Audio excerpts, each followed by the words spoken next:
My expertise on systemic racism is more in the foster care world. It's very clear that children of color are overrepresented in the foster care system.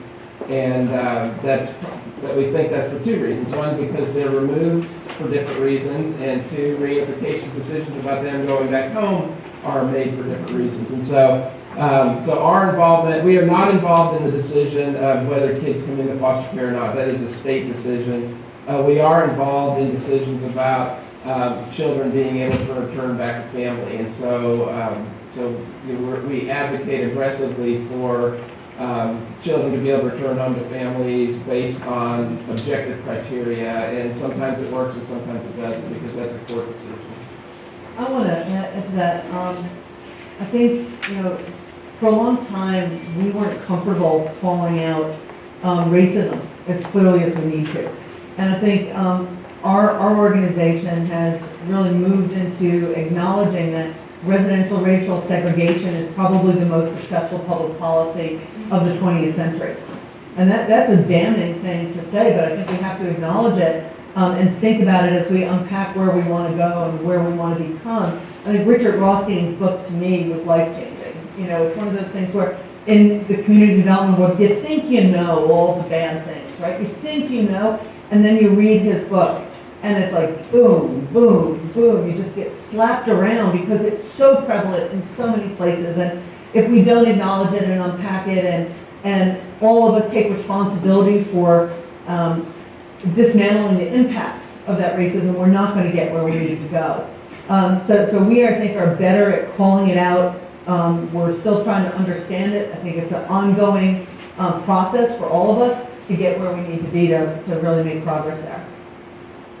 We've got about 8 minutes left, and I want to give each of you a couple minutes to close. But a question I had is something that Carol, your colleague Othello Meadows, brought up at a conference we had for bankers that do lending into low-income communities. We just did this a couple weeks ago, where he said that one of the keys that he uses to keep these coalitions together, these partnerships together, is he constantly shows photographs of the second grade kids smiling and playing and enjoying, to get people to give a little more than they might otherwise. Like, how do you motivate people across sector, people you don't control? Mm-hmm. I mean, a cross-sector sort of intervention, by definition, doesn't have a czar in charge of it. There's no one person.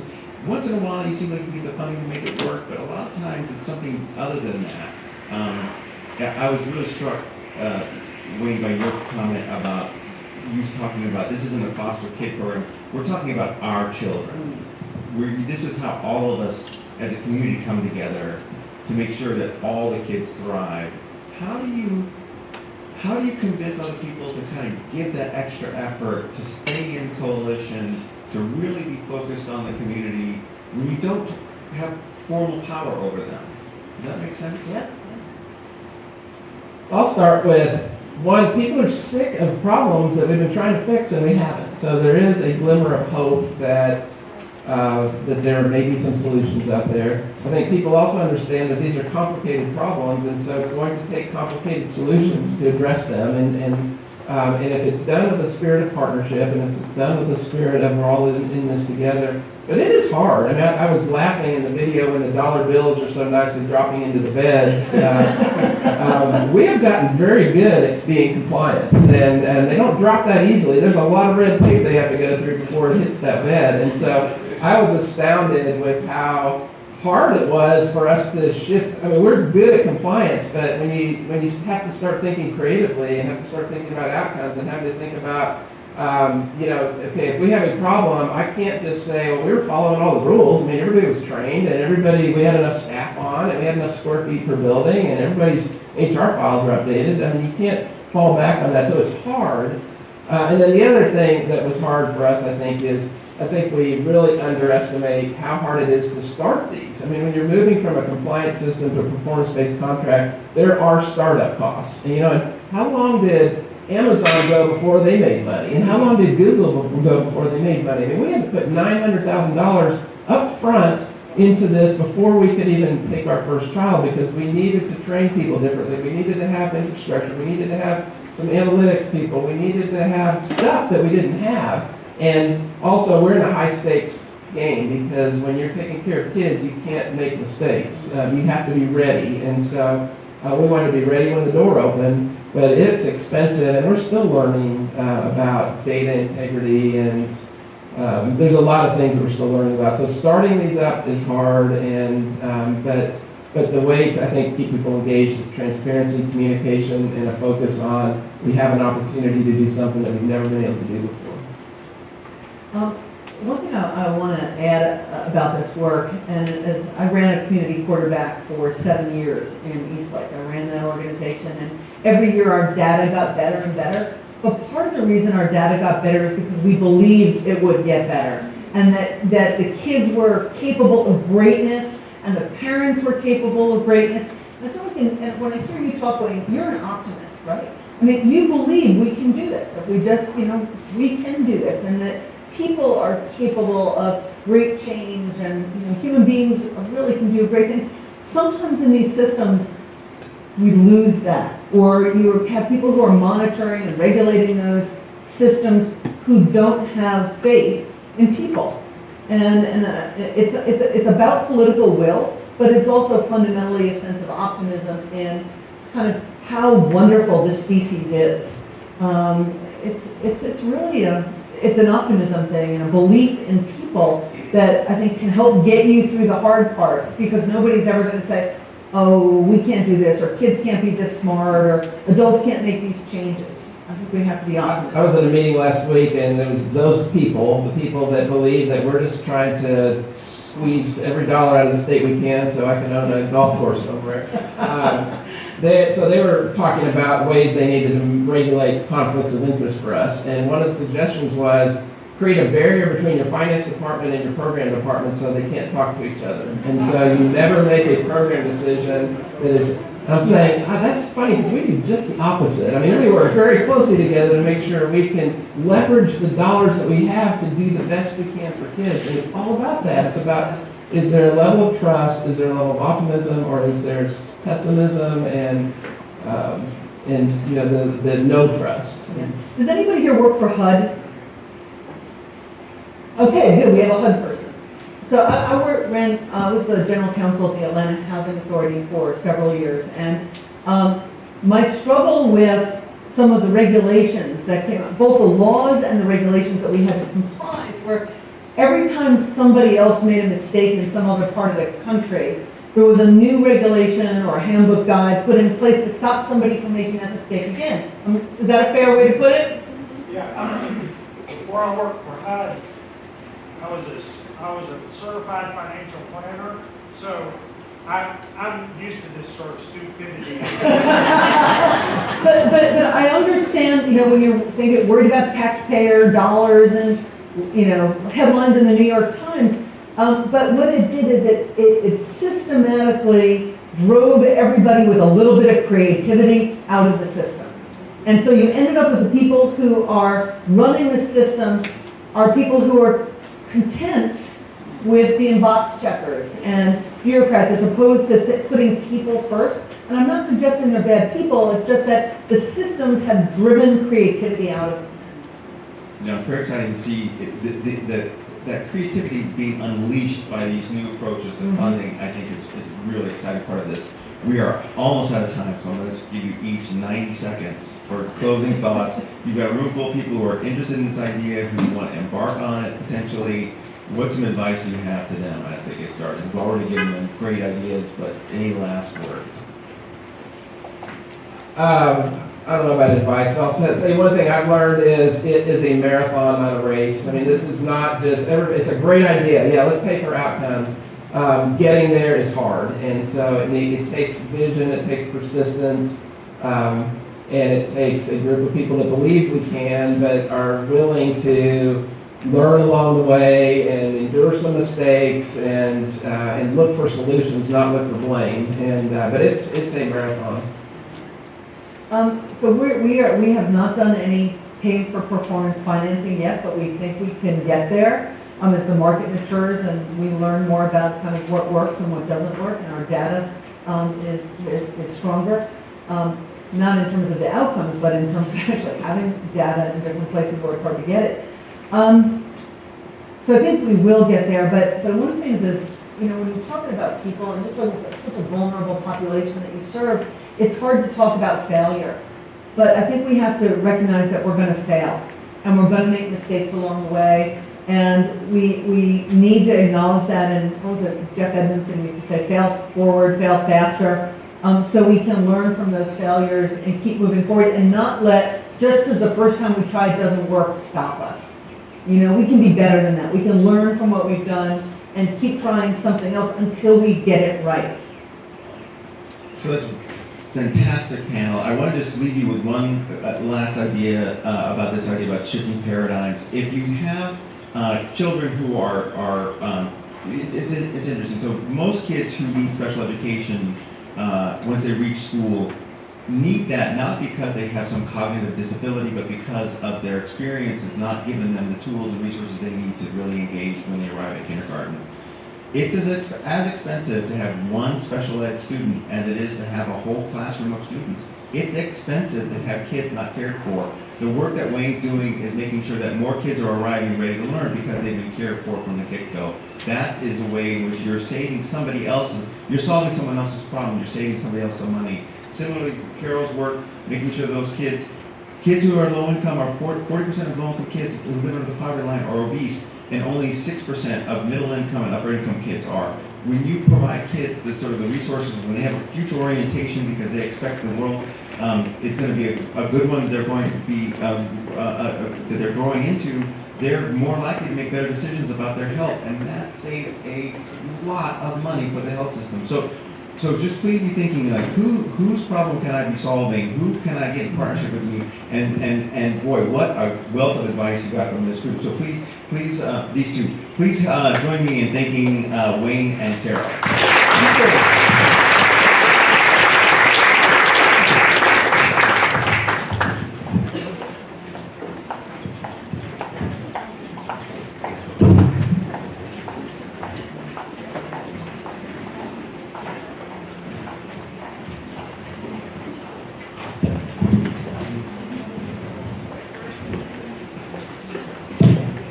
Good morning, everybody. Oh, we got to try again. Good morning, everybody. Good morning. All right. My name is Ian Galloway. I'm a community development researcher at the San Francisco Federal Reserve. I also had the great fortune of getting to work on this book. It was a labor of love, but I think, as you've already heard today, a lot of great ideas in here, so happy to share those with you. I'm going to sort of loosely moderate the next segment of our agenda. This is what we're calling our targeted talks, part of the conversation today. Are my three speakers mic'd up yet, or on their way to being mic'd up? If they're not, please go behind the bookcase here, get mic'd up, and then I'll call you up in a moment. So I'm sure in the 2 hours that we've been here today, you've had a chance to read the book, the 475-page book. But just in case you haven't, I just want to give you a little bit of a roadmap for how to consume this, because it can be a little bit daunting as somebody who has had to read it several times. But the good news is that it is pretty digestible. It's 80 authors, 50-some chapters, a lot of different perspectives, relatively bite-sized. So leave it by your bedside table. It's a great way to consume it one night at a time, if not a great sleep aid. So the big picture structure of the book is sort of three different sections. The first section is kind of a retrospective on how did we get here? How did we arrive at this moment? With a system that is on many levels not particularly satisfying. Where we feel like we could do much better if we could redesign it. I don't think anybody would say that if we could start from scratch, this is the system that we would build to end concentrated poverty in the United States. So the first third of the book really looks back on history of how we got here, some of the successes that I think are worthy of looking up, and also some of the challenges that are ongoing. The middle section of the book is really where I think most of the action is. It's a grab bag of really interesting, thoughtful, provocative ideas from people all over the industry, outside the industry, just trying to get us to think differently about our work. And then the third section is sort of a summary of themes, some issues that we imagine are going to keep this from becoming mainstream potentially if we don't get out in front of it, and then sort of a vision for moving forward. But I say all that as an introduction to this next segment of the agenda. These targeted talks are really intended to mirror that middle section, where, as I mentioned, the action in the book is.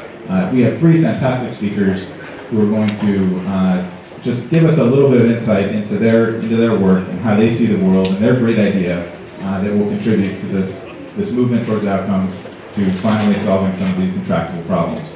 So it's with great pleasure that I invite Chad Hauser up to be our first speaker. Chad is the CEO and executive chef of Cafe Momentum. Chad, why don't you come on up?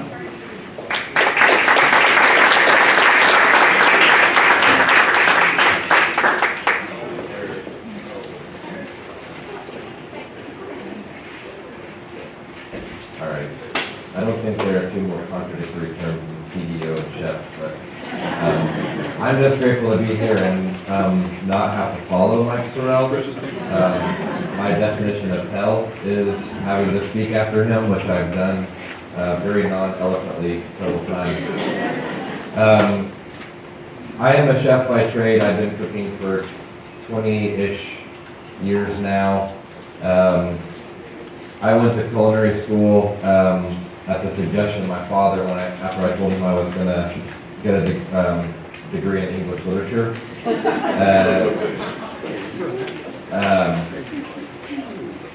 When I was in culinary school, I had one objective, one goal, and that was to become an executive chef and own my own restaurant. In 2007, I did that. I sold my house, took all the equity out of it, took out a loan, and bought into a restaurant. You guys in the Federal Reserve, keyword there is 2007. I went from thinking I achieved my goal to thinking I was one of the world's biggest idiots, because the economy was obviously tanking, restaurants were closing left and right. However, for me, in my first year of ownership, I grew the business 38%, and the magazine here in Dallas nominated me as best up-and-coming chef. So I immediately reverted to you smart me. That first year I also taught 8 kids in juvenile detention how to make ice cream for an ice cream competition at the Dallas Farmers Market, and was highly disappointed in myself for how I had stereotyped them before I had ever met them, and was completely blown away by how brilliant and amazing these 8 kids were. When I say I taught them to make ice cream, these 8 young men, raspberry was a flavor of candy to them. They had never tasted or seen a fresh raspberry, so you can imagine their sentiments when I asked them to eat fresh tarragon. They thought I was having them eat grass. But we made ice cream 2 days later. We're down at the farmer's market, and these kids are competing against college culinary students, and one of them actually won the entire competition. But when he won, the only person in the entire universe that was more excited than him was me. He told me that when he got released from jail, he was going to get a job in a restaurant, and asked my professional opinion on whether that restaurant should be Wendy's or Chili's. And I professionally told him, whoever hires you first. And I just drove home that day realizing that he was never going to make it to Wendy's or Chili's. That the deck was stacked against him, the system was rigged, that his life was the determination of choices that were made for him before he was born, as was mine. The color of his skin, the family he was born to, the socioeconomic class he was born to, the educational opportunities he was born to, those all affected his path. And it was the same for me, and I thought it's not fair, and somebody needs to do something. And thus the idea for Cafe Momentum was born. Cafe Momentum is a 12-month paid post-release internship for young men and young ladies exiting Dallas County juvenile detention facilities. In addition to working their way through all of the stations in the restaurant, we also have an entire team of licensed clinical social workers, case managers, that work to build an ecosystem of support around the kids. Why is this important? We've worked with 300 kids since the restaurant opened. 62% of them are homeless. If you're 15, 16 years old and you're homeless, that typically also means you've been abandoned. And the idea that you're actually going to focus on learning at work when you have to figure out where you're going to sleep every night is preposterous. I also would like to point out something very important, which is that currently Eater Dallas has Cafe Aluminum ranked as the 3rd best restaurant in the city, which is important because, as I mentioned before, I am a chef, and I have a ginormous chef ego, which has become very fragile because of Yelp, but that's a whole different talk. But it's important because it's done something that we didn't set out to do, but it's done because, and it's a direct reflection of the kids. It proves that they can and will rise to whatever level of expectation is set for them.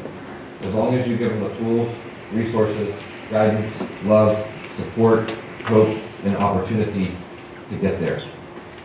And that's why that ecosystem is important, because giving them just a job is like putting a Band-Aid on a waterfall. We have to support them holistically. So our kids, when we're going through our program, we're addressing urgent issues like housing, healthcare. We have a partnership with Parkland Hospital here in Dallas so that all of our kids not only have access to free medical care, they have access to an actual primary care physician. We're getting them back in school, which is big. On average, our kids are about 2 grade levels behind, and now they're all graduating, or they're going on to get their GED, but they're achieving some level of academic success. We're putting them through financial literacy training classes, parenting classes. Again, holistically addressing any and all depravity of resources and issues that have affected them, so that as they begin to leave our organization, they've been there for about 10 months. They've been able to identify what their strengths and interests are as they move through the different stations in the restaurant, and they will interview for an externship with one of our employment partners that focuses on those strengths and interests. We do measure success, we do have outcomes, and we start with a baseline outcome, which is recidivism. For anyone that doesn't know what recidivism is, it's a very difficult to say word. That just means reincarceration. In the state of Texas, 48.3% of the kids that go to jail once will be back within 12 months. I'm going to say it one more time. In our state, half the kids that go to jail once will be back within a year. If they go back a second time, they'll spend the rest of their life going in and out, in and out, in and out. And it's a cost. In Texas, it costs us as taxpayers $127,000 to incarcerate a child, with a 50-50 chance that we're going to pay another $127,000 to put them back in jail within a year. With an almost guaranteed chance then that we'll spend between $1.7 and $2.3 million over the course of their life, continuing to reincarcerate them over and over again. And those costs obviously don't include the cost to victims, and most importantly, they don't include the cost to perpetuate a cycle. We did 3.5 years of pop-up dinners, monthly pop-up dinners to raise money and raise awareness, ramping up to the restaurant opening, worked with 172 kids, exclusively male. We've worked with 300 since the restaurant opened, not exclusively male. We're working with young ladies now. But of all the young men that we've worked with, 98% of them don't know, their dad is either dead or in prison. It's a cycle that continues to perpetuate itself. And so, for us, we track recidivism, and of those 500 kids, including the pop-up dinners that we work with, our recidivism rate is 15.2%. So at a baseline, as a nonprofit restaurant, which, news alert, all restaurants are nonprofit, I'm just honest. We have, let me put it a different way. Mike Rawlings owes me $19.8 million because that's how much money we save taxpayers. Still hasn't paid me. Won't return my phone calls. But that's a baseline for us, because our mission statement at Cafe Aluminum says our goal is to help these kids achieve their full potential. and full potential and staying out of jail are light years apart.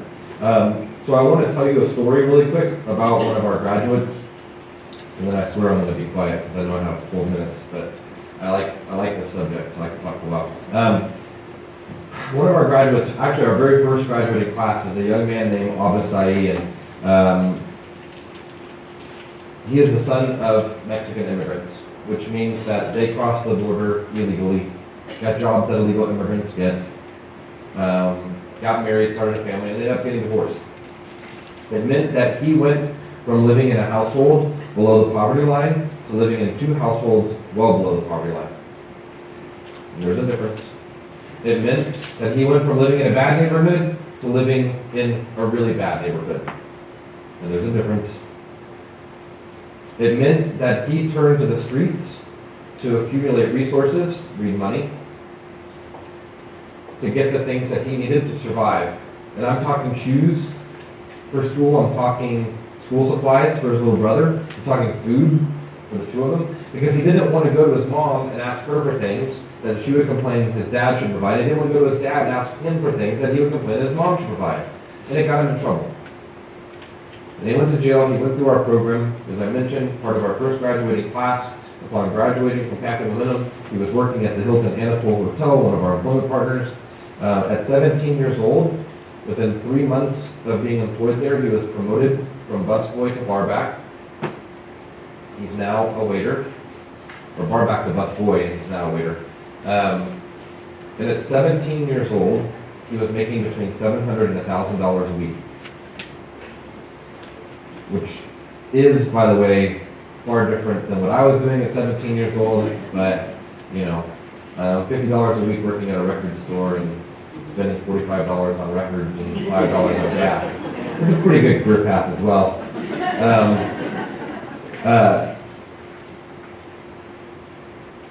In January of last year, I watched him walk across stage as the first ever high school graduate of his family. He is now in his 2nd semester at Richland College, where after 2 semesters in community college, he plans on transferring to a 4-year university and majoring in mechanical engineering. What that tells us is that the story is no longer about him. It's about his kids. It's about their kids. And that excites us as an organization so much because it completely changes the narrative and it completely changes the focus. It changes the focus of how much money do we save taxpayers to how much potential did we create. And we put a number to it. At Cafe Momentum, if we work with 100 kids a year, which we actually exceed, that affects over 2,500 lives across 5 generations.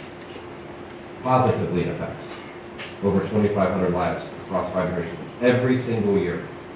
And if you want to put that into economic terms, when you factor that baseline of money that you save by keeping the kids out of jail initially, but then factor in the economics of them actually working their way out of poverty and future generations working their way out of poverty and continuing to contribute to their own communities, the impact is over $389 million across 5 generations.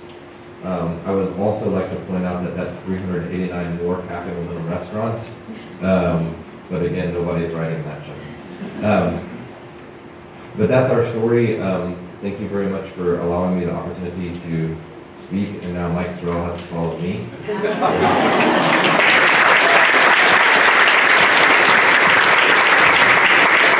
Thank you, Chad. Thank you for ending on that point, because I think that really underscores what the book is about and what this conversation is about, which is how do we get all of these systems, whether it's government systems or private systems, to write that check for $380 some odd million so that we can have a Cafe Momentum in every community in this country and transform millions of lives and actually take this to scale. That's how we get from 2,500 people to 45 million people. And it starts with making a commitment as a society to pay for the results that we want. And if we want people to live lives of the the greatest potential possible, then we need to put a number on that, and we need to make a financial commitment to pay for that. Or Chad's not going to be able to open up 389 more restaurants because he can't take on that risk. So I thank you for ending on that. I think that really encapsulates what we're talking about today. So our second speaker is Navjeet Ball. Navjeet is Managing Director and General Counsel at Social Finance. She'll tell you more about what Social Finance does, but they're a financial intermediary that does a lot of fun stuff. And it's my pleasure to invite her up right now. Please join me.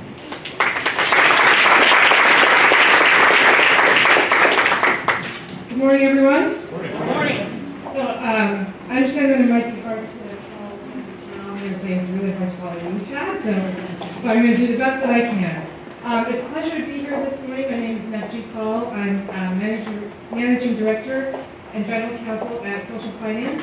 Social Finance itself is a nonprofit organization headquartered in Boston.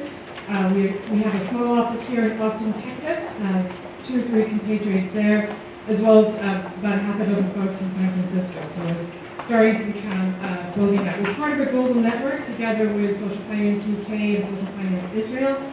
And what we do is a lot of the work that Anthony's really set us up to talk about today in terms of pay for success or social impact financials. So I'm going to walk you through how we put one of these projects together in the context of a project that we launched exactly almost a year ago in Boston, focused on refugees and immigrants in Massachusetts. So what is Pay for Success? We've talked a lot about it today. We've had a lot of conversations. I'm going to just quickly go through the slides and put them up and talk you through this. It really is a way of bringing folks into alignment to do exactly what Ian was talking about, to find the financing to help support impactful organizations like Chad's or like the ones that we heard about earlier today as well.